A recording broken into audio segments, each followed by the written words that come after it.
Një burr i dënuar me karrigen elektrike këmbënguli që qeni i tij të ishte i pranishëm në momentet e fundit të jetës së tij. Dhoma e ekzekutimit ishte e ftohtë, e ndriçuar vetëm nga drita që dridhej e llambave të vjetra. Roberto ishte ulur në karrigen elektrike, me kyçet e duarve të lidhura me rripa lëkure. Nuk kishte frikë në sytë e tij, kishte diçka më të thellë, një boshllëk shtypës, sikur bota ja kishte marrë tashmë gjithçka. Ai e shikoi kapelanin dhe bëri kërkesën: "Ju lutem më sillni qenin tim, para se të më vrisni." Zëri i tij ra në heshtje varri. Kapelani hezitoi, por Roberto këmbënguli. Ai nuk donte të vdiste pa e parë edhe një herë mikun e tij më të mirë. "Ai është gjithçka që më ka mbetur," tha. "Më mungon aq shumë." Ishte një kërkesë e thjeshtë, por e ngarkuar me një mall aq të thellë, sa edhe rojet më të forta ndjen tronditje në shpirt. 3 muaj më parë, në mars të vitit 1963, në fermën ku jetonte Roberto, jeta rrifte normalisht. Angela, vajza 10 vjeçare e pronarit, ishte drita e atij vendi, me të qeshurat e saj që përhapeshin nëpër fusha. Ajo vraponte midis pemëve me babin, qenin besnik të Robertos, gjithmonë në krah të saj. Roberto, një burr i thjesht e punëtor, kujdesej për pronën dhe jetonte në një kasole të vogël pranë shtëpisë kryesore. Jeta e tij ishte e qetë, e shënuar nga shoqëria e babit, të cilin e kishte shpëtuar vite më parë. Por gjithçka ndryshoi një mëngjes të qetë. Angela u zhduk, pa asnjë gjurmë. Vajza që gjithmonë vinte në mëngjes me buzëqeshje, atë ditë nuk u shfaq askund. Fermën e pushtoi paniku. Arturi, pronari, i dëshpëruar, thiri policinë dhe kërkimet nisën menjëherë. Edhe Roberto mori pjesë, kërkonte vajzën me Bobin në çdo cep të pronës. Ai e njihte çdo shteg, çdo përrua, çdo pemë. Por sytë e të tjerëve tashmë ishin plot dyshim. Ishte burr i vetmuar, i heshtur, dhe për shumë kënd, kjo mjaftonte që të bëhej fajtor. 2 ditë më vonë, policia gjeti diçka në kasollen e tij, një fustan i Angelës i njollosur me gjak dhe një arush pelushi i shyrë i mbuluar me baldë. Zbulimi ishte tronditës. Arturi ra në gjunjë, mes dhimbjes dhe zemërimi. Banorët e fshatit nuk kishin më dyshime, për ta, çështja ishte e mbyllur, kujdestari kishte rrëmbyer dhe vrarë vajzën. Edhe pse trupi nuk u gjet kurrë, provat dukeshin të mjaftueshme. Roberto mohoi gjithçka me dëshpërim. Kjo është një gabim. Nuk do t'i bëja kurrë keq asaj. Bërtiste, ndërsa policët e tërhiqnin me pranga. Bobi, besnik si gjithmonë, u përpoq të ndiqte makinën e policisë, duke lejur me dëshpërim, por një oficer e mbajti. Lehtat e tij kumbuan nëpër rrugë, ndërsa Roberto zhdukej në pluhur. Sikur qeni e ndjente që diçka tmerrësisht e padrejt po ndodhte. Në ditët që pasuan, ndërsa dhimbja pushtoi fermën, Bobi vazhdonte të endej, duke nuhatur tokën rreth kasolles së Robertos, sikur kërkonte përgjigje që askush tjetër nuk mund t'i gjente. Ndërkohë, në burg, Roberto kalonte ditët i mbyllur në kujtime. Bobi për të nuk ishte thjesht një qen, ishte familje. Ai më mungon më shumë se frika e vdekjes, i tha një roje. Në gjyq, salla ishte plot. Heshtja ishte e rëndë, e mbushur me urrejtje. Luciana, gruaja e Arturit, e mbuluar me një vel të zi, qante pa ndalur. Arturi rinte me duart grusht, fytyra e tij siguri, sytë që digjnin nga urrejtja. Ajo bërtiti: "Ku është Angela? Ku është vajza ime?" Rojet e ulën sërish, ndërsa Arturi, me zë të akull, tha: "Ti je përbindësh, Roberto. Dhe vajza ime është e vdekur për shkakun tënd." Në bankën e të akuzuarve, Roberto duke i shkatëruar. Avokati i tij, i ri dhe i pasigurt, nuk arrinte të mbrojë nga stuhja e akuzave. Prokurori fliste me përbuzje: "Të gjitha provat janë kundër teje, rrobat, lodrat, gjaku. Nuk ke asnjë shpjegim." "Unë se bëra," pëshpëriti Roberto me zë të thyrë. "Nuk do ta dëmtoja kurrë. Ajo ishte si vajza ime." Por askush nuk donte ta dëgjonte. Publiku murmuriste me përçmim. Disa qeshnin. Arturi shpërtheu: "Thuaj ku është trupi. Thuaj tani." Roberto e shikoi me sy të mbushur me lot: "Nuk e di. Betohem në gjithçka që është e shenjtë, nuk e di çfarë ndodhi." Gjyqi ishte i shkurtër, mizor dhe i pandjeshëm. Komuniteti kërkonte drejtësi, ose më saktë, hakmarrje. Vendimi, fajtor. Dënimi, vdekje në karrigen elektrike. Kur u shpall verdikti, turma duartrokiti. Arturi përqafoi Lucianën, por sytë e tij nuk u ndan nga Roberto, në to nuk kishte më dhimbje, vetëm urrëtie të ftohtë. Në burg, Roberto priste fundin. Askush nuk e vizitonte, përveç kapelani. Nuk dua ngushëllim, i tha. Dua të di të vërtetën. Çdo natë, mendonte për Bobin, a është gjallë? A më pret ende? Dhe po, qeni ende priste. Në heshtjen e qelis, Roberto nuk ndjente më frikë, vetëm një pyetje që e gërryente. Kush e bëri këtë? Kush mund të jetë kaq mizor? Provat ishin shumë të pastra, shumë të përsosura. Dhe në heshtje, ai e ndjeu se e keqja e vërtet ende ishte e lirë. Rrobat e njollosura me gjak dhe arushi i lodrës u gjetën në kasollen e tij. Roberto nuk kishte si ta mohonte që ishin aty, por nuk e dinte se si kishin përfunduar atje. Kam qenë i pakujdesshëm, dikush ka qenë këtu dhe unë se kam vënë re, mendonte me dëshpërim, duke u përpjekur të kujtonte çdo detaj, çdo fytyrë të dyshim. Mendja e tij ishte një labirin. Kush do të kishte guximin të dëmtonte një fëmijë? Pse ta fajsonin atë? Pyetjet përsëriteshin pa pushim në kokën e tij, si një jehon që nuk mbaronte kurrë. Çdo kujtim i Angelës i thyente zemrën. Ajo vraponte në përfusha me Bobin, duke qeshur me zë të lartë, ndërsa ai e shikonte me buzëqeshje të butë. Ajo ishte e pastër, e pafajshme. Nuk do të mund ta lëndoja kurrë, përshpëriste për vete me zë që i dridhej. Por muret e qelis i kthenin vetëm heshtje. Roberto qante shpesh, duke shtrënguar kraharorin si për të ndalur dhimbjen që e coptonte për brenda. Vetmia ishte e padurueshme. Ndihej si një fantazmë, një njeri tashmë i vdekur që ende merrte frym. Ndërkohë, ferma që dikur e quante shtëpi po shkatërrohej. Bob, tani krejtësisht vetëm, kalonte ditët duke u endur në përfusha, nuhatur tokën në kërkim të një ere të njohur. Natën, kthehej në kasollen e Robertos dhe shtrihej mbi shtratin e vjetër prej druri ku ai dikur pushonte. Qante me zë të ulët, si të vajtonte. Punëtorët e fermës vunë re sjelljen e çuditshme të qenit, duke i sikur e ndjente mungesën e kujdestarit. Vetëm Silvrio, plaku i urtë, i linte ndonjë copë ushqim her pas here, por Bob mezi e prekte. Kalonte pjesën më të madhe të kohës pranë shtratit, ose rrotull oborrit, si të priste diçka që s'po vinte. Në qeli, kalendari në mur vazhdonte të shënohej ditë pas dite. Çdo vijë e re ishte një përjetësi, por edhe një hap më afër fundit. E dinte që koha po mbaronte, por mendimi për t'u dorëzuar ishte i pamundur. Nëse unë dorëzohem, kush tjetër do të luftoj për mua, mendonte. Por ndjenja e pafuqisë e shtypte, s'kam prova për pafajësinë time. Askush s'mund të më ndihmoj. Ç'mund të bëj një njeri si unë kundër gjithë botës? Vetëm kujtimi i babit e bënte të buzëqeshte, qoftë për një çast të vetëm. Ai kujtonte ditën kur e kishte gjetur qenin, një këlysh i braktisur pranë një përroj. E kishte marrë në shtëpi, i kishte shëruar plagët dhe i kishte thënë, ti je miku im i madh, Bob. Tani ajo kujtesë dukej aq e largët. Ai mendonte për të me mall të thellë, më të fortë se çdo dhimbje tjetër. Sikur ta shihja edhe një herë vetëm edhe një herë, përshpëriste. Zhurma metalike e çelsave në korridor ishte kujtesë e përhershme e asaj që po afrohej.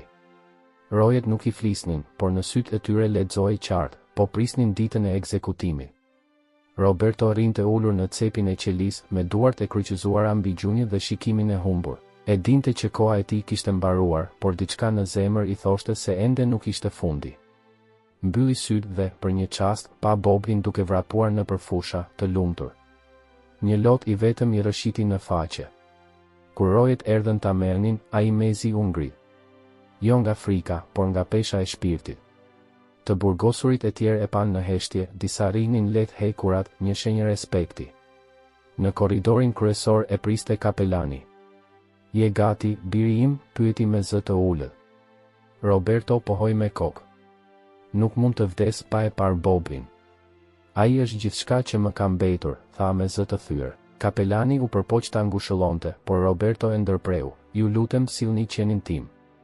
Dua vetëm t'i them lamtu mirë. Ai shpërtheu në lot të fuqishëm, duke qarë me zë si të shpërthente gjithë dëshpërimi i muajve. Rojet u panë mes tyre, askush nuk dinte si të reagonte. Një kërkesë e tillë nuk ishte dëgjuar kurrë. Kapelani ndërhyri, duhet t'ia plotësojmë dëshirën. Është dëshira e tij e fundit. pas hezitimit drejtori i burgut, një burr i ashpër, më në fund pranoi, gjeni qenin. Pezullojeni ekzekutimin derisa të vi. Lajmi u përhap me shpejtësi në burg, shumë u habitën, disa ndjen një ny në fyt. Ishte diçka thellësisht njerëzore në dëshirën e Robertos. Orë më vonë, një makinë ndaloi para burgut.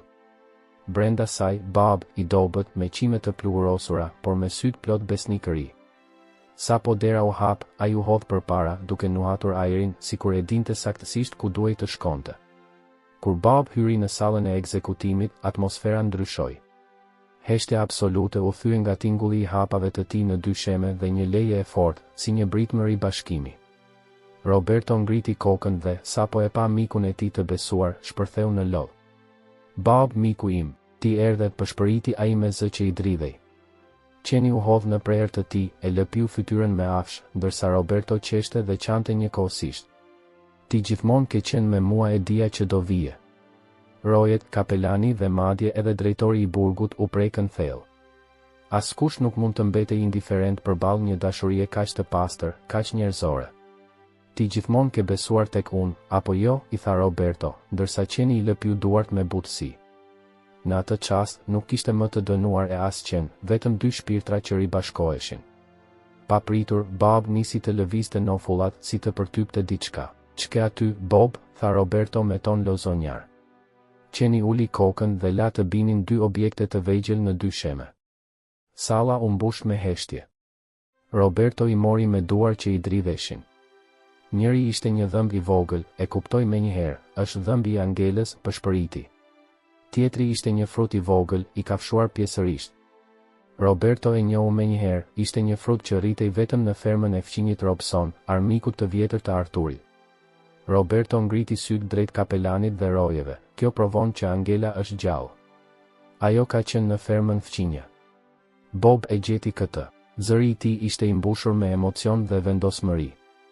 Rojet pan drejt drejtorit, i cili mbeti i shtangur. Kapelani, duke mbajtur dhëmbin dhe frutin, tha, duhet ta hetojmë këtë. Nëse ka një shans që vajza të jetë gjallë, nuk mund ta injorojmë. Drejtori hezitoi, pastaj dha urdhrin, pezullojeni ekzekutimin menjëherë. Roberto e përqafoi Bobin me lokë që i rridhnin pa ndalur. Ti gjithmonë e dije, apo jo? Ti e dije që e vërteta ishte atje jashtë, përshpëriste. Qeni vuri kokën mbi kraharorin e tij, sikur ta siguronte. Në atë moment, mes gjithë padrejtësisë, Roberto ndjeu diçka që se kishte ndjer prej muajsh, shpresë. Angela buzëqeshi lehtë kur e pa. Bob, ti më gjete, përshpëriti ajo me zë të dobët, para se të mbyllte sytë përsëri, e raskapitur. Ndërkohë, jashtë, Robson mbahej nga rojet.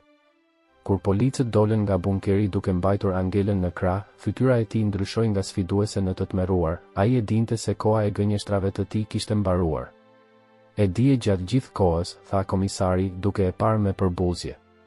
Kjo vajzë ishte këtu, e fshehur në pronën tënde, ndërsa ti shtireshe sikur nuk dije asgjë. Robson u përpoq të fliste, nuk është siç duket, nuk kam të bëj me këtë, por askush nuk e dëgjoi më. Çojeni, urdhëroi komisari. Ka shumë për të shpjeguar. Ndërsa Angela dërgohej në spital, Bob u lejua ta shoqëronte. Komisari telefonoi vetë drejtorin e burgut, ndërprisni gjithçka. Kemi prova se Roberto është i pafajshëm. Angela është gjallë dhe fajtori është arrestuar. Në qeli, Roberto rinte i ulur, me sytë drejt dyshemes, kur roja hyri me frym të shpejtuar, Roberto. Angela është gjallë. Dhe gjithçka fal Bobit. Roberto vuri duart mbi fytyrë. Lotët i shpërthyen. E dija që ai do më shpëtonte.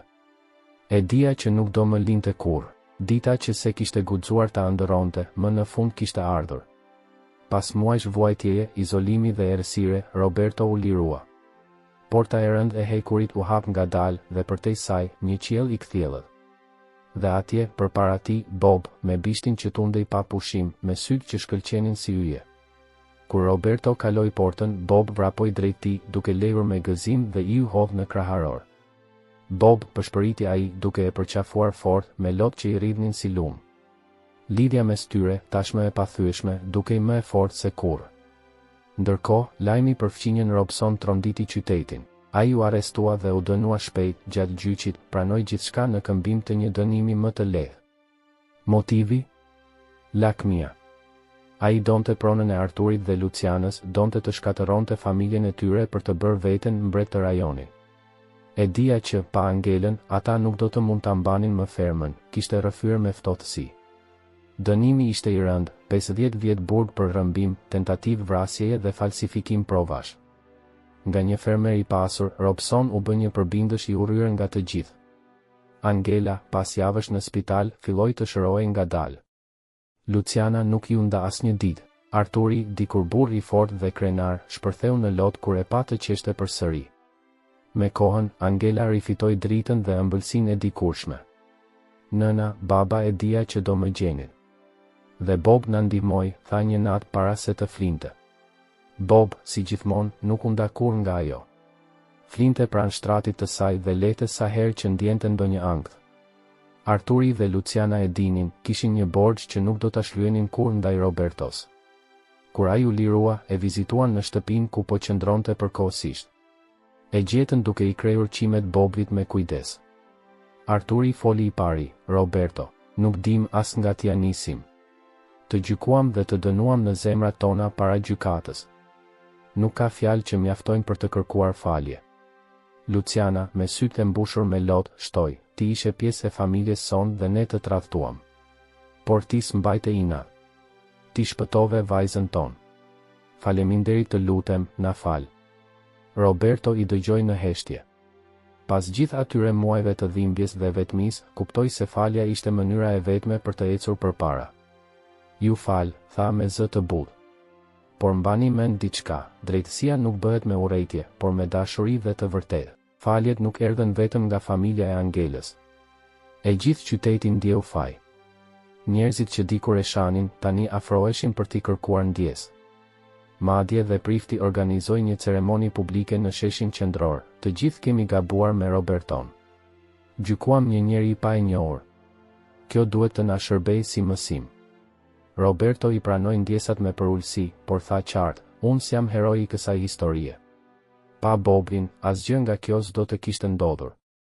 Ai shpëtoi Angelën, më shpëtoi mua, na shpëtoi të gjithëve. Bob u bë një legjendë lokale. Mori medalje deri nga policia, çmim nga bashkia, madje edhe një artikull në një gazetë të kryeqytetit me titullin Qeni që shpëtoi një jetë. Fëmijë nga e gjithë zona vinin ta takonin dhe ai i priste të gjithë me lojra, përkëdhelje dhe bishtin që nuk ndalej së tunduri. Roberto gjithashtu fitoi një proces kundër shtetit për burgosjen e padrejtë. Gjykata i dha dëm shpërblim të madh, mjaftueshëm për t'i ndryshuar jetën. Me ato para, bleu një ferm të vogël larg qytetit, një vend i qetë për të filluar nga e para. Dua një vend ku të mbjell, të korr dhe të jetoj në paqe. Bob dhe unë e meritojmë, tha ai kur nënshkroi aktin e pronësisë. Në fermën e re, Roberto gjeti paqen që kërkonte. Ai dhe Bob nuk ishin më vetëm, kishte adoptuar 500 të tjerë. Bob, tani ti je udhëheqësi i tufës, i thoshte duke qeshur, ndërsa qend vraponin në fusha. Ferma u kthye në një strehë lumturie. Roberto kultivonte zarzavate, mblidhte fruta dhe jetonte thjesht, por i plodh. Angela dhe familja e saj e vizitonin shpesh, duke sjell ëmbëlsira dhe duke kaluar pasdite të tëra duke luajtur me qenë. Bob mbeti një simbol i besnikërisë dhe guximit. Historia e tij frymëzoi qytetin që të vlerësonin kafshët dhe dashurinë e tyre të pastër. Bob nuk është vetëm një qen, tha Roberto një ditë. Ai është prova që dashuria e vërtetë mund të ndryshojë gjithçka. Në mbrëmje, Roberto rrinte në verandë, me Bobin pranë dhe qentë e tjerë që flinin përreth. Ndjente erën e freskët dhe paqen që më në fund e kishte gjetur. E bëm, Bob, tha me zë të butë. Ti më gjete dhe unë nuk do të shgënjej kurrë. Bob vuri kokën në prerin e tij, sikur të kuptonte çdo fjalë. Në një qiell të lyer me portokalli e të kuqe, dy shpirtra që kishin kaluar nëpër errësirë dëshmonin se edhe në sprovat më të zeza, dashuria dhe besnikëria mund të ndriçojnë rrugën. Nëse ke arritur deri këtu, shkruaj në komente, dashuria na shpëton.